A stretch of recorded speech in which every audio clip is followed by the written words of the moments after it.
Nunca acreditei em histórias de assombração ou em lendas que o vento leva de boca em boca. Mas, de um tempo para cá, algo mudou. Meu nome é Mariana, tenho 67 anos e vivi toda a minha vida na pequena vila de São Vicente, um lugar onde todos conhecem todos, e onde cada pedra parece guardar um segredo antigo. Cresci ouvindo minha avó me contar sobre os estranhos acontecimentos que cercavam nossa região, desaparecimentos misteriosos, figuras que surgiam na beira da mata, risadas que ecoavam no breu da noite. Ela sempre dizia: Mariana, não duvide do que o povo vê, porque há coisas que nossos olhos não alcançam. Eu sorria, balançava a cabeça, mas sempre com uma pontada de curiosidade que jamais conseguia apagar. Tudo começou numa noite de inverno rigoroso. Eu voltava de uma feira na cidade vizinha. O vento cortava meu rosto e a neblina parecia querer engolir o caminho. A estrada de terra estava deserta, exceto por um cachorro solitário que me acompanhava por alguns metros antes de desaparecer entre os arbustos. Foi então que ouvi o primeiro sinal. Um sussurro baixo, quase como um canto, que parecia vir de dentro da floresta que margeava a estrada.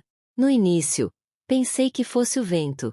Mas quando continuei, percebi que as palavras se repetiam: não vá, não vá. Meu coração acelerou, mas algo dentro de mim, talvez a mesma curiosidade que me fez ouvir as histórias da minha avó, me empurrou para mais perto da mata.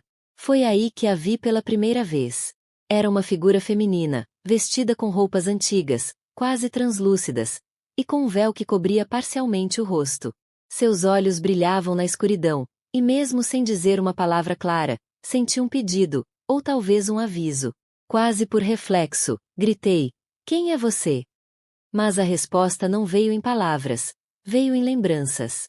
Lembrei de uma das lendas que minha avó contava, sobre a Senhora da Serra, uma mulher que havia desaparecido há mais de 100 anos depois de ter sido acusada injustamente de bruxaria. Diziam que ela caminhava pelas trilhas à noite, alertando ou castigando aqueles que se aproximassem demais de certos segredos. Naquela noite, corri sem olhar para trás.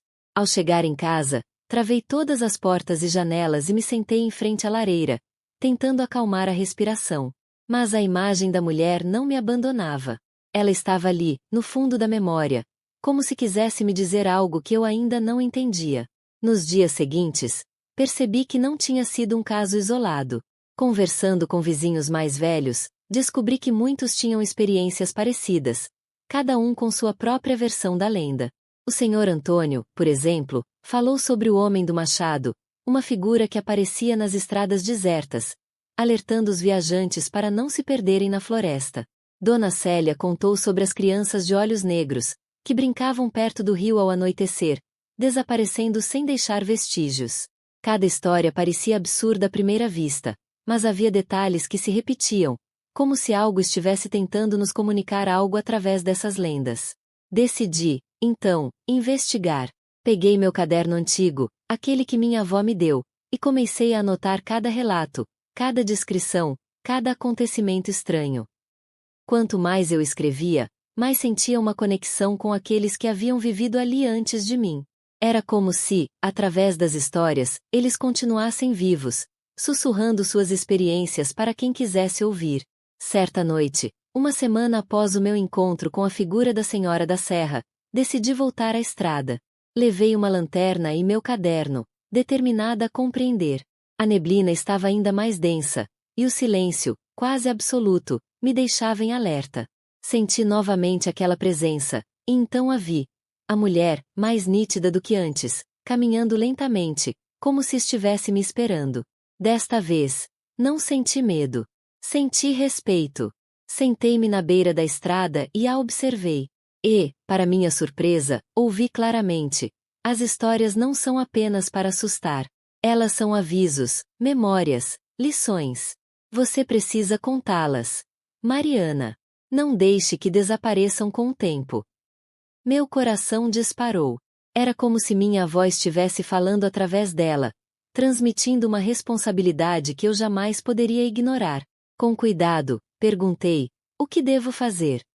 E ela respondeu, com uma voz que misturava vento, água e folhas: reúna as histórias, ouça o povo, registre o que o tempo tenta apagar. Só assim o passado permanecerá vivo e os erros não se repetir. Desde aquela noite, Minha vida mudou. Tornei-me uma guardiã das lendas. Passei a entrevistar moradores antigos, a registrar cada detalhe que poderia se perder, cada pequena memória que carregava o peso de gerações. Descobri segredos que ninguém mais lembrava, como a história do velho casarão abandonado no alto da colina, onde se dizia que um amor proibido terminou em tragédia, e que ainda hoje algumas noites ressoavam os gritos da jovem.